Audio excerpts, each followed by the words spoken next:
প্রিয় ছাত্রছাত্রীরা, Bangla honours semester 6 সোমের প্রতি তারা প্রথম পর্ব আমাদের হয়ে গেছে। আজকের এই ভিডিওর মধ্যে দ্বিতীয় পর্ব অর্থাৎ শেষ পর্বে পুরো পত্রটি আমরা আজকে পড়ব এবং প্রত্যেকটি লাইনের অর্থ আমরা বুঝে নেব। একেবারে সময় নষ্ট না করে চলো প্রত্যেকটি লাইন ধরে ধরে আমরা পড়াটা বুঝে নিই। প্রথমেই বলছে, গুরুর প্রসাদ অন্নে সদা ছিলে রত, অর্থাৎ গুরু বৃহস্পতি যখন ভোজন করত বা করতেন তখন তুমি সর্বদাই তার সেবা করতে। বলছে ভোজনান্তে আচমন হেতু, আচমন কথার অর্থ হচ্ছে হাত মুখ ধোয়া। আচমন হেতু যোগাইতে জল যবে গুরুর আদেশে, বহির দ্বারে কত যে কি রাখিতাম পাতে, চুরি করে আনি আমি, পরে কি হে মনে।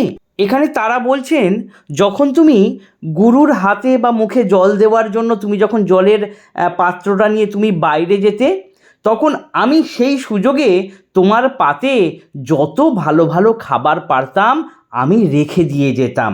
হরিত কি স্থলে শখে, পাইতে কি কভু তাম্বুল শয়নধামে, অর্থাৎ হরিতকি স্থল বা হরিতকি গাছের নিচে বা সেই ছোট্ট যেখানে তুমি কুটির বেঁধেছিলে সেখানে তোমার শোয়ার জায়গার পাশে কখনো কি কোনো তাম্বুল বা পান সেজে রাখা দেখেছো তুমি কুশাসন তলে? তাহলে কুশের আসনের উপর তুমি যে শুতে, সেখানে যে তোমার জন্য আমি প্রতি রাত্রেই তাম্বুল অর্থাৎ পান রেখে আসতাম, সেটা কি তুমি কোনোদিন দেখেছো? বা তুমি কি কোনোদিন ভেবেছো যে তোমার জন্য কে এই পান সেজে দিয়ে গেল? এরপর তারা বলছেন, হে বিধু, এখানে বিধু হচ্ছে সোমদেব, সুরভি ফুল কভু কি দেখিতে, বলছে তুমি কি তোমার বিছানার চারিপাশে সুন্দর সুগন্ধি ফুল ছড়ানো থাকতো, তা কি কোনোদিন দেখেছো? হায় রে, কাঁদিত প্রাণ হেরি তৃণাসনে, কোমল কমল নিন্দা ও বরাঙ্গ তব তেই ইন্দু, ফুলশয্যা পাতিত দক্ষিণী। তোমার ওই সুন্দর শরীর নিয়ে তুমি যখন ওই তৃণের আসনে বা তৃণশয্যায় যখন শুয়ে থাকতে, আমার বুক আমার মন কেঁদে উঠত। তাই আমিও চেয়েছিলাম তোমাকে যাতে ওই তৃণাসনে শুতে না হয়, সেই জন্যই তোমার জন্য আমি ফুলশয্যা পেতে দিতাম। কত যে স্বাদ, কত যে উঠিত স্বাদ, পড়িতাম যবে শয়ন, এ পোড়া মনে পারো কি বুঝিতে। তোমার জন্য যখন আমি বারবার করে ফুল দিয়ে সাজিয়ে দিতাম তোমার বিছানা, তখন আমার মনে যে কত আনন্দের কত রকমের ভাবনা উদিত হতো, সে তুমি কি বুঝতে পারো? অর্থাৎ এই ফুলশয্যা দেখে কিন্তু তারা তার নিজের ফুলশয্যার কথা অর্থাৎ স্বামী হিসেবে তার পাশে কল্পনা করেছেন সোমদেবকে। এরপর দেখো তারা সোমদেবের জন্য আর কি কি করেছেন। পূজা হেতু ফুল জাল তুলিবারে যবে প্রবেশিতে ফল বনে, অর্থাৎ পূজার জন্য তুমি যখন বনে ফুল তুলতে যেতে, পাইতে চৌদিকে তোলা ফুল, অর্থাৎ তুমি যখন ফুল তুলতে যেতে তখন তোমাকে আর কষ্ট করে ফুল তুলতে হতো না, তুমি দেখতে কে যেন তোমার জন্য ফুল তুলে রেখে গিয়েছে। হাসি তুমি কহিতে সুমতি, দয়াময়ী বনদেবী ফুল অবচয়ী, তুমি ভাবতে বোধহয় দয়াময়ী বনদেবী তোমার জন্য সুন্দর সুন্দর ফুলগুলোকে চয়ন করে রেখেছে, অর্থাৎ বেছে বেছে রেখে দিয়েছে। রেখেছেন নিবারিত পরিশ্রম মম, অর্থাৎ আমার যাতে না পরিশ্রম হয় সেই জন্য মনে হয় বনদেবী এই ফুলগুলো তুলে রেখে গেছে।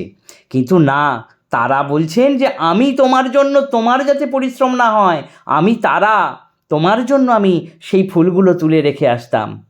কিন্তু সত্যি কথা এবে কহি গুণনিধি, নিশীথে ত্যাজিয়া শয্যা পোষিত কাননে একিং করি, বলছে রাত থাকতেই আমি শয্যা ত্যাগ করে ওই বনে প্রবেশ করতাম। ফুল রাজি তুলি চারিদিকে রাখিত তোমার জন্যে। এই পত্রের মধ্যে তারা স্বীকার করছেন যে আমি তোমার জন্য সেই সমস্ত ফুল রেখে দিয়ে আসতাম। তারপর বলছে নির্বিন্দু যত দেখিতে কুসুম দলে, নির্বিন্দু মানে জলের ফোঁটা, যত তুমি ফুলের উপর, কুসুম দল মানে ফুল, ফুলের পাপড়ি, পাপড়িতে যত তুমি জলবিন্দু দেখতে, হে সুধাংশু নিধি। হে সুধাংশু নিধি এখানে কিন্তু সোমদেবকে উদ্দেশ্য করে বা তাকে সম্বোধন করে বলা হচ্ছে। হে সুধাংশু নিধি অভাগীর অশ্রুবিন্দু কহিনু তোমারে। এই যে বলছে যে ফুলগুলোতে তুমি জল দেখতে পেতে, সেগুলো কিন্তু শিশির নয়, সেগুলো এই অভাগীর অশ্রুবিন্দু কহিনু তোমারে। কত যে কহিত তারা হায় পাগলিনী প্রতি ফুলে, প্রত্যেক ফুল যখন আমি তুলতাম, প্রত্যেক ফুলকে যে আমি কত কথা বলতাম, কেমনে তা আনিব এ মুখে। কহিত সে চম্পকেরে, চম্পক ফুলকে বলতো, এখানটা কিন্তু ভালো করে দেখবে যে চম্পক ফুলকে কি বলতো বা অন্যান্য ফুলকে। বলছে বর্ণ তোর হেরি রে ফুল, তাহলে প্রশ্ন কোন ফুলকে বলছে, না চম্পক ফুলকে বলছে। বর্ণ তোর হেরি রে ফুল সাদরে তোরে তুলিবেন যবে ও করকমলে সখা কহিস তাহারে। বলছে হে চম্পক ফুল, তোমার বর্ণ দেখে যখন সোমদেব এসে তোমাকে তুলবে, তখন কিন্তু তুমি তাকে বলো এ বর বরণ মম কালী অভিমানে হেরি যে বর বরণ হে রোহিণীপতি। এখানে রোহিণীপতি হচ্ছেন কিন্তু সোমদেব। কালী সে বর বরণ তোমার বিহনে, অর্থাৎ তোমার জন্য আমি কিন্তু অভিমানে যেন কালী হয়ে গিয়েছি। কহিত সে কদম্বেরে, অর্থাৎ কদম্ব ফুলকে বলতো, না পারি কহিতে কি যে সে কহিত তারে। হে সোম সরমে রসের সাগর তুমি ভাবি দেখো মনে। বলছে কদম্বের সাথে আরও যে কত প্রেমালাপের কথা আমি বলেছি, সেটা আমি লজ্জায় মুখে আনতে পারবো না, তুমি একবার ভেবে দেখো। শুনি লোক মুখে শখে চন্দ্রলোকে তুমি ধরো মৃগ শিশু কোলে, যে শুনেছি তুমি নাকি চন্দ্রলোকে মৃগ শিশুকে কোলে জড়িয়ে ধরো, তাই আমিও কি করেছি দেখো, কত মৃগ শিশু ধরেছি যে আমি কোলে কাঁদিয়া বিরলে। আমি যে কত মৃগ শিশুকে জড়িয়ে ধরে কেঁদেছি তোমার জন্য একা একা, সে আর কি বলবো, কি আর কহিব তার। শুনিলে হাসিবে হে সুহাসী নাহি জ্ঞান না জানি কি লিখি, ফাটিত এ পোড়া প্রাণ হেরি তারা দলে। বলছে আমি যে কি লিখছি আমি নিজেই জানি না, আমার বুক ফেটে যেত যখন অসংখ্য তারার মাঝে চন্দ্র তুমি একা ফুটে থাকতে। ডাকিতাম মেঘ দলে। দেখো যখন আকাশের মধ্যে তারা ফুটে রয়েছে এবং তারার মাঝে একটি চাঁদ রয়েছে, এটা দেখে তারা যেন নিজেকে ভাবতো যে এ আমি কি দেখছি, অর্থাৎ চাঁদের পাশে আর কাউকে এই তারা সহ্য করতে পারতো না। তখন তারা বলছেন ডাকিতাম মেঘের দলে চির আবরিতে রোহিণীর স্বর্ণকান্তি। রোহিণী হচ্ছে চন্দ্রদেবের স্ত্রী, তা রোহিণী নক্ষত্র। তা বলছে যখন আমি এই তারাদের দেখতাম তোমার পাশে জ্বলজ্বল করতো, তখন আমি মেঘদের ডাকতাম এবং মনে করতাম যে হে মেঘ যেন এই রোহিণীর স্বর্ণকান্তি চিরতরে মেঘ দ্বারা আবদ্ধ হয়ে থাকে। ভ্রান্তি মদে মাতি স্বপত্নী বলিয়া তারে গঞ্জিতাম রোষে। এই লাইনটা তুলে কিন্তু শর্ট প্রশ্ন আসে, প্রশ্ন আসতেই পারে, স্বপত্নী বলিয়া তারে গঞ্জিতাম রসে, কে আর কি রাগ করতো, রোষে মানে রাগ করতো, কার প্রতি রাগ করতো, রোহিণীর প্রতি রাগ করতো, তারা রাগ করতো। প্রফুল্ল কুমুদে হ্রদে হেরি নিশা যোগে, যখন একটা হ্রদের মধ্যে রাত্রেবেলা যখন পদ্ম ফুটে থাকতো, তুলি ছিঁড়িতাম রাগে, অর্থাৎ রাগে আমি ফুলের পাপড়ি একটার পর একটা ছিঁড়তাম। আধার কুটিরে পশিতাম বেগে হেরি সরসীর পাশে তোমায়। অর্থাৎ বলছেন যে ওই সরসী কথার অর্থ দিঘি, দিঘির পাশে তোমার বা দিঘির জলে তোমার ছায়া এবং তার পাশে ওই ফুল পদ্ম ফুটে রয়েছে, এটা দেখে আমি দ্রুত দৌড়ে চলে আসতাম আধার কুটিরে।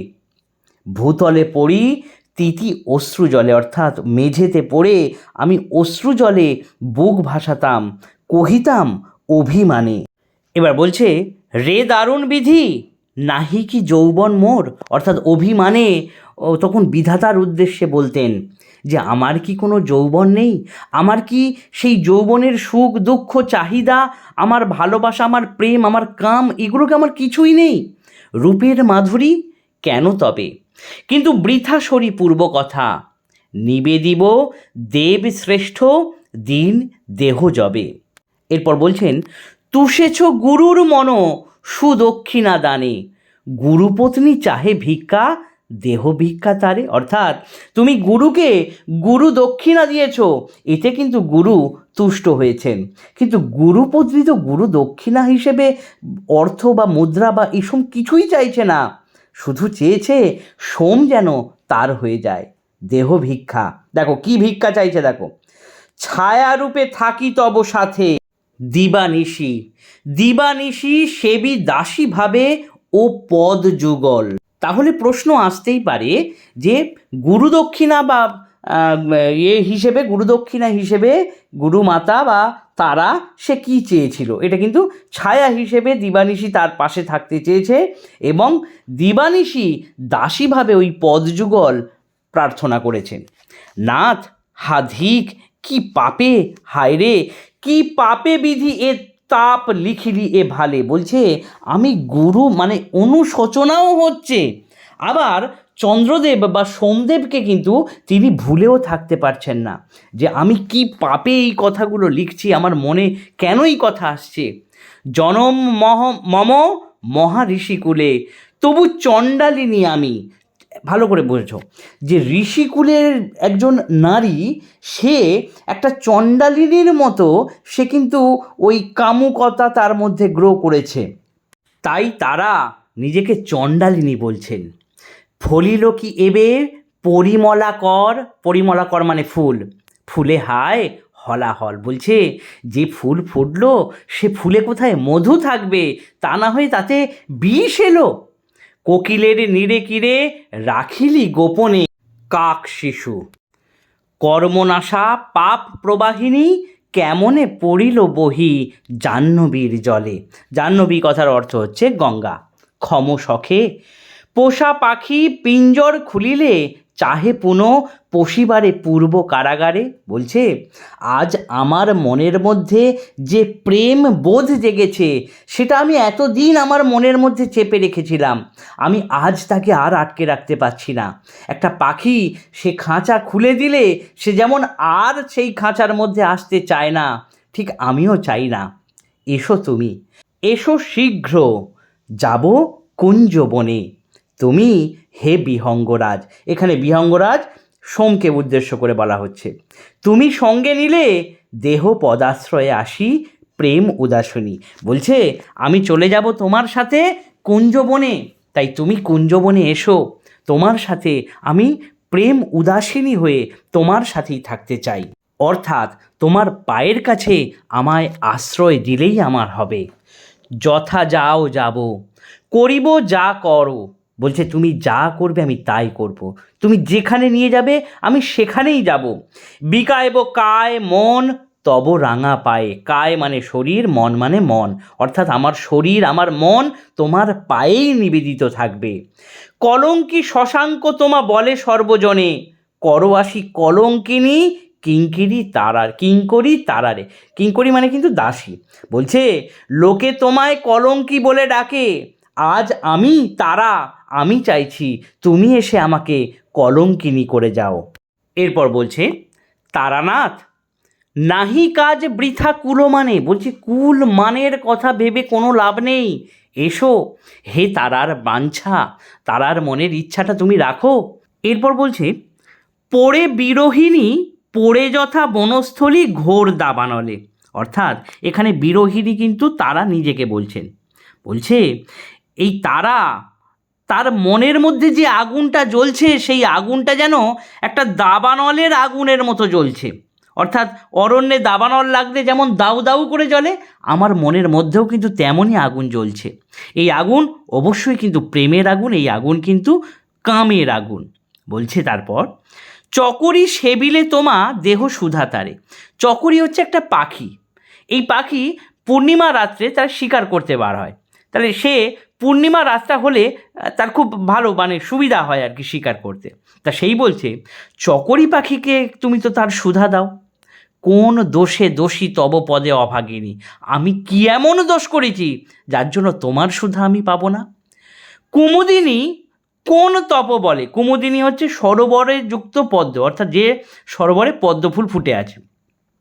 কুমুদিনী কোন তপবলে পায় তোমার নিত্য কহ, যে কুমুদিনী তাহলে কি এমন তপস্যা করেছে যে প্রত্যেক রাত্রেই রজনীতেই তোমার চাঁদের আলো সেই সরোবরের উপর গিয়ে পড়ে?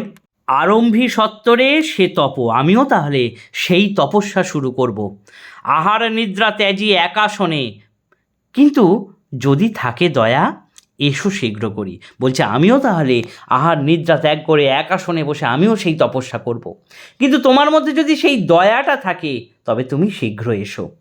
এ নব যৌবন বিধু অর্পিব গোপনে তোমায়, আমি আমার সমস্ত যৌবনের সুখ, যৌবনের চাহিদা তোমার উপর নিবেদন করব।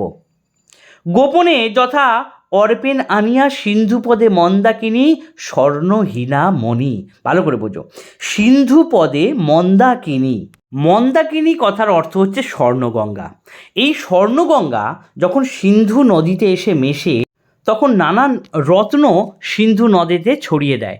তা সেই বলছে যে গোপনে যথা অর্পেন আনিয়া সিন্ধুপদে মন্দাকিনী স্বর্ণ হীরামণি, মন্দাকিনী নদী যখন সিন্ধুর চতুর্দিকে স্বর্ণ হীরা মণি ছড়িয়ে দেয় গোপনে, কোথা থেকে আনে কীভাবে আনে কেউ জানে না, ঠিক তেমন আমিও আমার মন যেমন তোমায় দিয়েছি, তোমাকে গোপনেই আমি তোমার দাসী হয়ে সেবা করব। তারপর বলছেন, আর কি লিখিবে দাসী সুপণ্ডিত, তুমি ক্ষমা ভ্রম ক্ষম দোষ, কেমনে পড়িব কি কহিল পোড়ামন, হায় কি লিখিল লেখনী। বলছে তুমি তো সবই জানো, তুমি তো জ্ঞানী, তাই আমি আর কি বলবো যে আমার মন এবং আমার লেখনী কি চাইছে আমি তো বুঝতে পারছি না। আইসো নাথ, এ মিনতি পদে তোমার কাছে আমি মিনতি করি, তুমি অবশ্যই এসো। লিখিনু লেখন বসি একাকিনী বনে, বনে একা বসে বসে আমি এটা লিখলাম। কাঁপি ভয়ে কাঁদি খেদে, মরিয়া শরমে লয়ে ফুলবৃন্ত কান্ত নয়ন কাজলে লিখিনু, ক্ষমীয় দোষ দয়া সিন্ধু তুমি। বলছে আমি কেঁদেছি, আমি লজ্জায় একেবারে মাথা নত হয়ে গিয়েছে, আমি আমার যে ক্ষমা, তুমি আমাকে ক্ষমা করো যদি আমি যদি ভুল করে থাকি, তো তুমি দয়া সিন্ধু, তুমি ক্ষমা করলে তাহলে বুঝবো। দেখো কি বলছে, আইলে দাসীর পাশে বুঝিব ক্ষমিলে দোষ তার, তারানাথ তুমি যদি আসো এই পত্র পাঠের পর তাহলে বুঝবো তুমি আমায় ক্ষমা করেছো। কি আর কহিব, জীবন মরণ মম আজি তব হাতে, তোমার হাতেই সব, আমার জীবন আমার মৃত্যু। ইতি শ্রী বীরাঙ্গনা কাব্যে তারা পত্রিকা নাম দ্বিতীয় স্বর্গ, তার মানে এটি দ্বিতীয় পত্রিকা। আশা করছি তোমাদের বোঝাতে পারলাম। কোনো ওয়ার্ডের অর্থ বা কোনো বিষয়টা যদি বুঝতে না পারো তাহলে অবশ্যই তোমরা নির্দ্বিধায় আমাকে হোয়াটসঅ্যাপে মেসেজও করতে পারো, কিংবা তোমরা যদি মনে করো যে একটু কমেন্টে কোনো কিছু জানতে চাও তাহলে কমেন্ট করবে, আমি তোমাদের তার উত্তর দেব। তবে বলে রাখি, বীরাঙ্গনা পত্রিকা কিন্তু বারবার তোমাকে পড়তে হবে, একটু জল করে নিতে হবে, তবে গিয়ে কিন্তু এখান থেকে ভালোভাবে পারবে। এই অনুযায়ী পড়ো, দেখবে একটা ভালো নম্বর হবে। ধন্যবাদ।